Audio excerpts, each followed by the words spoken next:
الحمد للہ رب العالمین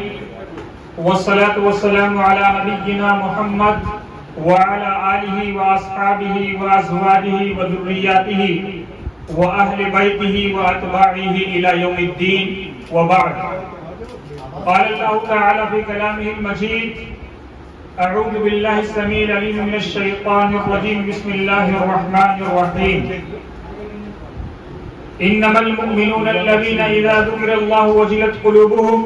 واذا تليت عليهم آياته زادتهم ایمانا وعلى ربهم يتوکلون. برادران محفل، اللہ رب العالمین کا بے پناہ شکر و احسان ہے کہ آج ہم وقت کے ایک مجدد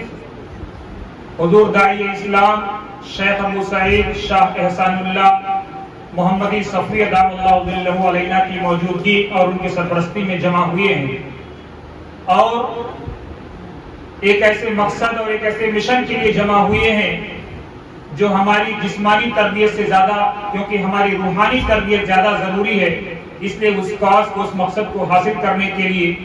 اور روح کو غذا فراہم کرنے کے لیے کہ کس طرح سے آدمی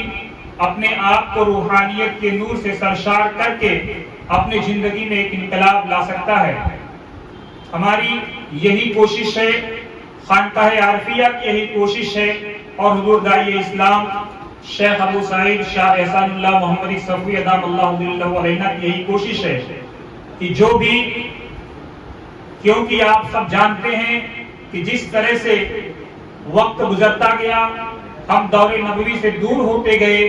عہد نبوی سے دور ہوتے گئے، اس طرح سے ہمارے اندر بھی فساد اور خرافات آتے گئے، اور خانقاہیں بھی اس سے بچ نہیں سکیں. یہی وجہ ہے کہ ان کمیوں کو، ان کوتاہیوں کو، ان خامیوں کو دور کرنے کا بیڑا حضور داعی اسلام نے اٹھایا، اور الحمدللہ پوری کامیابی کے ساتھ، چاہے وہ جملہ اولیاء کرام ہوں یا محبوب الہی ہوں یا محبوب سبحانی ہوں، خواجہ غریب نواز ہوں یا نظام الدین اولیاء رحمہم اللہ اجمعین ہوں، ان کے مشن کو، ان کے کاز کو کس طرح سے دنیا کو پہنچایا جائے اور سسکتی انسانیت کو کس طرح سے اس کے درد کا درما پیش کیا جائے، اور دنیا کو یہ بتایا جائے کہ اگر آج آپ کی پریشانی کا، آپ کے فساد کا، آپ کے داخلی انتشار کا یا خارجی انتشار کا اگر کوئی ایک علاج ہے تو وہ صرف روحانیت کو، اپنے آپ کو قرآنی اور روحانی غذاؤں سے بھرپور کر کے اس راستے پر چلنا ہے، اس پتھ پر چلنا ہے جو شانتی اور امن کا پتھ ہے. کیونکہ جب بھی دنیا کو خرافات لاحق ہوں گے، جب بھی دنیا میں بربادیاں آئیں گی، تب ہمیشہ ایسے لوگوں کی تلاش اور جستجو بڑھے گی کہ وہ کون لوگ تھے کہ جب خواجہ نظام الدین اولیاء ہندوستان کی سرزمین پر تشریف لاتے ہیں تو ہندوستان کی سرزمین کس طرح سے تھی، ہمیں وہ آپ کو بتانے کی ضرورت نہیں ہے. لیکن ان ماحول میں جب آج ہم روتے ہیں کہ صاحب ہمارے ساتھ یہ ہو رہا ہے، ہمارے ساتھ وہ ہو رہا ہے، جیسا کہ کل ہمارے بڑے بھائی علامہ عارف اقبال مصباحی صاحب نے بتایا کہ کس طرح سے محبوب الہی نے ہندوستان کی بنجر زمین کو زرخیز بنانے کا پریاس کیا، اور علامہ اقبال کو یہ کہنا پڑا کہ ذرا نم ہو تو یہ مٹی بہت زرخیز ہے ساقی، اور محبوب الہی نے وہ کر کے دکھایا. تو ہماری یہی کوشش ہے، جامعہ عارفیہ کی یہی کوشش ہے کہ اگر ہم کسی طرح سے روحانیت سے دور ہوتے ہیں تو لوگوں کو اس پر اکٹھا کیا جائے، کیونکہ آپ کے جسم کا علاج موجود ہے. اگر آپ کو سردی ہو جائے، بخار ہو جائے، نزلہ ہو جائے، زکام ہو جائے یا کسی طرح کی کوئی بیماری ہو تو اس کو آپریٹ کر کے اس کو ٹھیک کیا جا سکتا ہے، لیکن اگر روح بیمار ہو جائے تو روح کا کوئی ایسا علاج نہیں ہے سوائے اس کے کہ آپ ایسے اکابرین کی محفل میں آئیں جن کو دیکھ کر کے اللہ رب العالمین کی یاد آئے. حضور داعی اسلام فرماتے ہیں کہ اگر آپ کسی ایسی محفل میں جاتے ہیں، کسی ایسے شیخ کے پاس جاتے ہیں جس شیخ کو دیکھ کر کے اللہ کی نہیں بلکہ شیطان کی یاد آتی ہے، تو اس محفل سے آپ دور ہو جائیں. جس محفل میں جانے کے بعد آپ کو اپنے گناہوں کا، اپنی کمیوں کا، اپنی کوتاہیوں کا اعتراف ہو،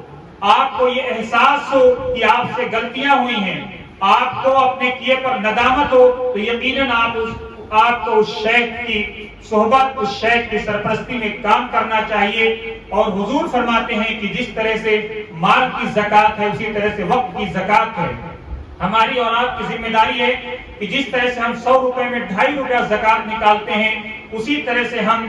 100 دن میں 2.5 دن اللہ والوں کی محفل میں جائیں، اللہ والوں سے اللہ کا دین سمجھیں، اللہ کی روحانیت سمجھیں، اللہ کے حبیب کے فرمان کو سمجھیں. جیسا کہ کل ہمارے عارف بھائی نے فرمایا کہ طریقے مصطفیٰ کو چھوڑ کر کے ہی آج ہم دنیا میں برباد ہیں. تو اگر ہمیں آباد ہونا ہے تو اسی طریقے مصطفیٰ پر لوٹنا ہوگا جس طریقے مصطفیٰ کا پرچار صوفیاء کرام نے کیا تھا. صوفیاء کے بارے میں ایک چیز اور کہی جاتی ہے کہ الصوفی لا مذہب لہ، کہ صوفی کا کوئی معین مذہب نہیں ہوتا ہے. صوفی کا وہ مذہب ہے جو مذہب محتاط کا مذہب ہو، جو مذہب اللہ رب العالمین کے قریب لے جانے والا مذہب ہو، جس میں شبہات نہ ہو، جس میں شکوک نہ ہو. بہت ساری باتیں آئیں گی، ہمارے بڑے بھائی علامہ ذیشان مصباحی صاحب اس پر پورا خطاب پیش کریں گے. آپ کا پورا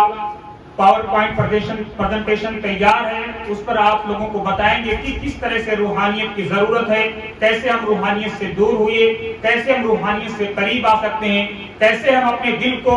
اپنے روح کو، اپنے آپ کو روحانیت سے قریب لا کر کے اپنے اندر کے فساد کو، اپنے اندر کی برائیوں کو دور کر سکتے ہیں.